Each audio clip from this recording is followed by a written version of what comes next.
राजस्थान की 5 विधानसभा सीटों पर होने वाले उपचुनाव से पहले आज एक बड़ा सियासी घटनाक्रम हुआ।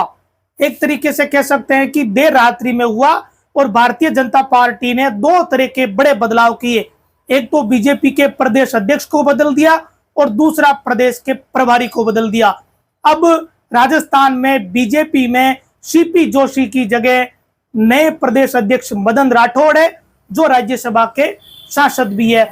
ये मदन राठौड़ राजपूत वाले राठौड़ नहीं बल्कि ओबीसी वाले राठौड़ है और ये घांची समाज से आते हैं।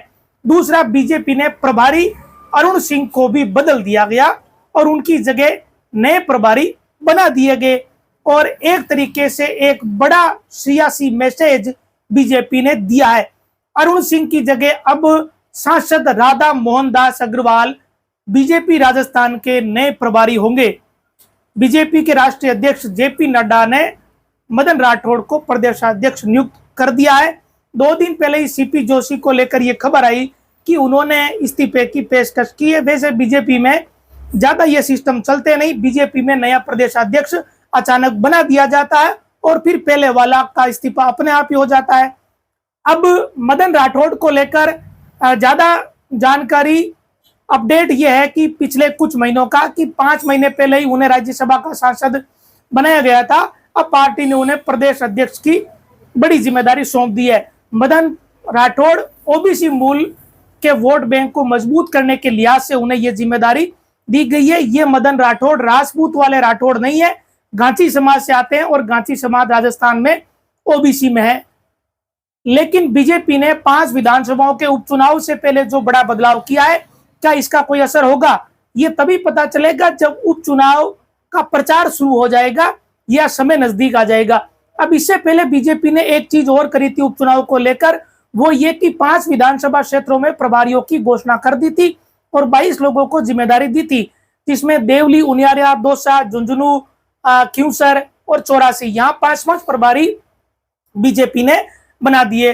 पूर्व नेता प्रतिपक्ष राजेंद्र राठौड़, किरोड़ी लाल मीणा, डिप्टी सीएम प्रेमचंद बैरवा, मंत्री सुरेश रावत, मंत्री कन्हैयालाल, मंत्री सुमित गोदारा, हीरालाल नागर को प्रभारी बनाया और बाकी को अन्य को जिम्मेदारी दी, जिसमें दौसा सीट पर डिप्टी सीएम प्रेमचंद बैरवा, मंत्री किरोड़ी लाल मीणा, पूर्व मंत्री अरुण चतुर्वेदी, प्रदेश उपाध्यक्ष प्रभुलाल सैनी को प्रभारी की जिम्मेदारी दी थी। इसी तरह 84 की सीट पर बीजेपी ने मंत्री बाबूलाल खराड़ी, विधायक श्रीचंद कृपलानी, प्रदेश उपाध्यक्ष नाहर सिंह जोधा, प्रदेश मंत्री मिथिलेश गौतम व महेश शर्मा को प्रभारी बनाया।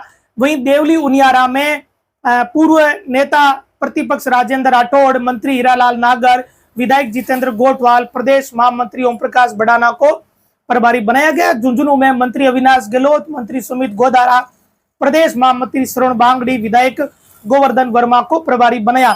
वहीं क्यूसर में मंत्री कन्हैयालाल चौधरी, मंत्री सुरेश रावत, विधायक बाबू सिंह राठौड़, प्रदेश उपाध्यक्ष नारायण पंचारिया वे प्रदेश प्रवक्ता अशोक सैनी को प्रभारी बनाया गया।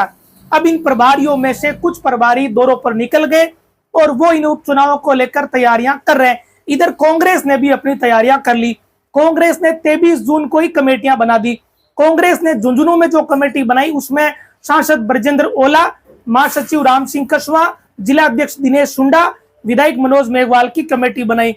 वहीं कांग्रेस ने दौसा में सांसद मुरलीलाल मीणा, महासचिव पुष्पेंद्र भारद्वाज, जिला अध्यक्ष रामजीलाल, विधायक रफीक खान को इस कमेटी में शामिल किया। देवली उनियारा में सांसद हरीश मीणा, प्रभारी महासचिव प्रशांत शर्मा, जिला अध्यक्ष हरिप्रसाद बैरवा, विधायक विकास चौधरी को कमेटी में शामिल किया। लेकिन क्यूसर में कांग्रेस के जिला अध्यक्ष जाकिर गेसावत, विधायक डूंगरराम, सेवा दल के संगठन के प्रभारी हेम सिंह शेखावत, एनयूसी के पूर्व प्रदेश अध्यक्ष अभिषेक चौधरी को शामिल किया। क्यूसर में जो है गठबंधन था नागौर लोकसभा क्षेत्र में, इसी कारण यहाँ के सांसद का अब कोई लेना देना नहीं रहा, वो आरएलपी से है। कांग्रेस ने बाकी सभी जगह पर 3 जगह सांसदों को जिम्मेदारी दी, लेकिन क्यूसर व 84 सीट पर जिम्मेदारियां दी गई है दूसरे नेताओं को। जैसे नागौर के जिलाध्यक्ष को क्यूसर की जिम्मेदारी दी गई, इसी तरह 84 विधानसभा में इसकी जिम्मेदारी दी गई है रतन देवासी और बाकी के जो स्थानीय पदाधिकारी है उनको। तो एक तरीके से कांग्रेस ने जो कमेटी बनाई है और जो बीजेपी ने प्रभारी बनाए उसमें जमीन आसमान का अंतर है। बीजेपी ने मंत्रियों को जिम्मेदारी दी है। भारी भरकम मंत्री और जो संगठन से जुड़े हुए नेता है वो इन विधानसभाओं की जिम्मेदारी संभालेंगे जहां उपचुनाव है। तो दूसरी तरफ कांग्रेस के विधायक, पूर्व विधायक और सांसद, इनको जिम्मेदारी दी गई है। अब देखने वाली बात यह रहेगी कि किसके हाथ बाजी लगेगी, क्योंकि 5 विधानसभा में से 3 विधानसभा ऐसी है जहां कांग्रेस बड़ी मजबूत है। एक विधानसभा 84, वहां बाप पार्टी मजबूत है। इधर खींवसर में आरएलपी लगातार जीत रही है। तो बीजेपी के सामने हर तरह की चुनौती है। अब मदन राठौड़ जो नए प्रदेश अध्यक्ष आए हैं और नए प्रभारी आए हैं राधा मोहन, वो किस तरीके से बदलाव करते हैं। मदन राठौड़ ने आते ही ये दावा किया है कि वो चुनाव जीतेंगे सारे। अब पता नहीं जीतेंगे या नहीं जीतेंगे, लेकिन दावा, जाहिर सी बात है, वो नए प्रदेश अध्यक्ष बने हैं तो उनको दावा तो करना ही था। और 5 जगहों पर उपचुनाव है, उसे लेकर अंदर खाने सब कुछ तैयारियां शुरू हो चुकी है। देवली, उनियारा, दौसा, खींवसर, 84, झुंझुनू। यहाँ बीजेपी में केवल संगठन में बदलाव ऊपर स्तर पर नहीं हो रहे, नीचे के स्तर पर भी होने लगभग तय है और जल्दी ही बदलाव देखने को मिलेंगे। बीजेपी के बड़े नेता इसे लेकर फीडबैक ले रहे हैं। अब जब राजस्थान में उपचुनाव है, नई तरह की राजनीति चल रही है, तो कई तरह के सियासी समीकरण भी देखने को मिल रहे हैं, कई तरह की राजनीतिक गणित, कई तरह की हलचलें भी देखने को मिल रही है। बीजेपी व कांग्रेस दोनों ये देख रही है कि कहां कौन सा प्रत्याशी इन सीटों पर फिट हो सकता है। विशेषकर बीजेपी ज्यादा जोर आजमाइश कर रही है। 3 सीटों पर तो कांग्रेस की दावेदारी बड़ी मजबूत है ही। खींवसर व 84 में कांग्रेस भी बड़े मजे से देख रही है, लेकिन खींवसर और झुंझुनू, इन 2 जगहों पर बीजेपी बड़ी रुचि लेकर देख रही है। तो ये इस तरह की सियासत है। इधर जब इतना कुछ सियासत में चल रहा है तो नागौर की बात कर लेते हैं।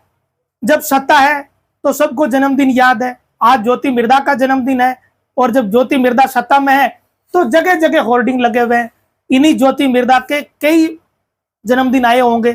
जाहिर सी बात है, हर साल हर व्यक्ति का जन्मदिन आता है। 5 साल वो सांसद रही, उसके बाद एक लंबा पीरियड रहा, लेकिन हमने कभी नागौर में ज्योति मिर्धा के होर्डिंग नहीं देखे गए। बीच में जब पिछला गहलोत का शासनकाल आया, उसके शुरुआत के 6-7 महीने ऐसे रहे जब ये लगा कि हाँ ज्योति मिर्धा पावर सेंटर में है, तब होर्डिंग लगे। लेकिन अब ज्योति मिर्धा के होर्डिंग नागौर में हर जगह लगे, आज जन्मदिन की शुभकामना देते हुए। तो सामान्य सी बात है भाई, जिसके पास ताकत होती है लोग उसका जन्मदिन याद रखते हैं और उसी को जन्मदिन की शुभकामना देते हैं। और जो ताकत से हट जाता है उसको लोग अगर दूसरे दिन भी जन्मदिन हो तो एक ही जना शुभकामना देते हुए नहीं दिखेगा। ये हम सब ने बड़े हर बार देखा, कोई सामान्य सी बात है। लेकिन ये सब कुछ देखो ताकत का खेल है। जिसके पास ताकत है उसको दुनिया नमस्ते करती है, उसको दुनिया राम राम करती है। लेकिन उसके हाथ से ताकत चली जाए तब उसको जो राम राम करते हैं वही लोग अपने लोग होते हैं, महत्वपूर्ण लोग होते हैं, खास लोग होते हैं। लेकिन ये दुनियादारी है, इस दुनियादारी में ये सब चलता रहता है। पहले हनुमान बेनीवाल के जन्मदिन को लेकर भी हमने ऐसा ही देखा है, अब ज्योति मिर्धा के जन्मदिन को लेकर भी ऐसा ही देख रहे हैं। शुभकामना देना एक सामान्य कट सी है, सामान्य बात है, लेकिन शुभकामना तभी ज्यादा मिलती है जब व्यक्ति ताकत में हो, और ताकत में नहीं होता तो शुभकामना देने वाला भी पता नहीं कहाँ चले जाते हैं। अब ये जिसको शुभकामना मिल रही है उनको सोचना चाहिए। वैसे शुभकामना तो हम भी दे देते हैं, शुभकामना देनी भी चाहिए। अब आगे बढ़ते हैं। कल खींवसर में कांग्रेस की महत्वपूर्ण बैठक है, क्योंकि नागौर जिले में खींवसर एक ऐसा क्षेत्र है जहां कांग्रेस का संगठन खत्म हो चुका है। तेजपाल मिर्धा ने लोकसभा चुनाव से पहले कांग्रेस के पूरे संगठन को धराशायी कर दिया, कुछ छोड़ा ही नहीं। इसी कारण कांग्रेस अब खींवसर में अपने संगठन को मजबूत करना चाहती है और पर्यवेक्षक के रूप में नागौर के जिलाध्यक्ष व मकराना के विधायक जाकिर गैसावत, उपचुनाव के प्रभारी डूंगरराम गेदर, हेम सिंह शेखावत जो कि सेवा दल के प्रदेश अध्यक्ष है, और एनएसयू के पूर्व प्रदेश अध्यक्ष अभिषेक चौधरी, ये कल खींवसर में बैठक लेंगे और खींवसर में कांग्रेस के संगठन को मजबूत करने के संबंध में चर्चा करेंगे। सीधी सिंपल बात यह कि आगे उपचुनाव है, कांग्रेस का प्रत्याशी चुनाव मैदान में रहेगा तो फिर उस प्रत्याशी की मदद कौन करेगा अगर संगठन नहीं होगा। तो इसीलिए संगठन को तैयार करने के लिए कल कांग्रेस खींवसर में बैठक रख रही है। तो ये उपचुनाव और उपचुनाव से पहले की सियासी स्थिति है। बीजेपी ने बड़ा बदलाव किया, ये केवल प्रदेश स्तर का बदलाव नहीं रहेगा, अब बारी आएगी जिला स्तर पर। जिला स्तर पर भी बीजेपी बदलाव करती हुई दिख रही है। कम से कम उन जगहों पर शायद बदलाव होंगे जहां आगे उपचुनाव है। और ये बड़ी ही महत्वपूर्ण बात है कि जहां उपचुनाव है वहां अगर बीजेपी बदलाव करती है तो किसे संगठन में जगह देती है, क्योंकि उपचुनाव वाली जगह महत्वपूर्ण ही होती है। इधर जहां सत्ता है वहां सब कुछ है, सत्ता है तो लोग केक भी काटते हैं, सेवा के काम भी करते हैं, पुण्य भी कमाते हैं, और जिसका जन्मदिन होता है उसको भी पुण्य मिलता है। तो सब सत्ता का खेल है। तो ये आज की विशेषकर चर्चा रही। वैसे राजनीतिक हलचल लगातार बढ़ रही है, अंदर खाने सब कुछ चल रहा है, ऐसा नहीं है कि ओपनली बहुत कुछ राजनीतिक हलचल हो रही है। अब जब प्रदेश अध्यक्ष और प्रभारी बदले गए बीजेपी के तो इसका थोड़ा असर दिखेगा, अब संगठन में भी दिखेगा, और कांग्रेस सत्ता में नहीं है तो वो धीरे धीरे अपनी चाल चल रही है। वैसे प्रभारी उन्होंने समय रहते ही बना दी। और कोई अपडेट रहेगा तो आपके साथ जरूर साझा करेंगे। नमस्कार।